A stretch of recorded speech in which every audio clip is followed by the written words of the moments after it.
I was raised as a Muslim. I was trained as a Muslim. My parents picked me somehow. I'm not sure why my parents picked me to be the imam of the family. So I grew up as an imam. I learned how to read and write the Arabic language. And that's how my journey started. I went to Nigeria and I became an imam of this particular mosque. I met these Christian friends. I brought my Quran and I started debating with them. I started arguing with them. I physically beat them up. I wanted to get rid of them. So they asked me if I could go and drop them at the place whereby they have this Christian meeting. But meanwhile, my landlady has a little girl who's 12 years old, who's paralyzed from her waist to her foot. So on that day, since I have no choice, I carried her with me to the stadium. I parked at the back of the stadium. But meanwhile, in the back of the stadium, there's a speaker facing me. And this guy in the speaker was saying, Jesus, Jesus. I carried her in my arms. But as I was walking fast, this girl's leg moved. And I said, well, wait a minute, this is voodoo, this is witchcraft. Then suddenly, the more this guy said Jesus, the less her tangling. She bit me. I slammed her to the floor. But right in the naked of my eyes, I saw this girl walking. And I'm saying, how could somebody mention Jesus' name? The girl will completely be healed. As I was at the mosque, I was leading my Maghrib, I was leading the prayer, and then suddenly,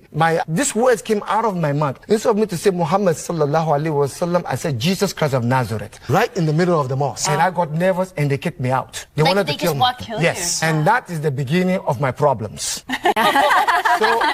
So my older brother helped me to come to Canada. So as a student, I came to Canada because my parents deserted me. They have nothing to do with me. They made a funeral for me. Everything was just crashing down. So on January 3rd, I planned to kill myself. I said 3 o'clock in the morning, I had the pills and everything ready. 3 o'clock in the morning, and I had a door knock at my door. And I opened the door and I heard this voice that I've never heard in my life. It says, if your mother and father forsake you, I'll be there for you. Who is this guy? He said, I am Jesus. He said, I am the God of Abraham, Isaac, and Jacob. I am ready to help you. And that was the beginning of my life.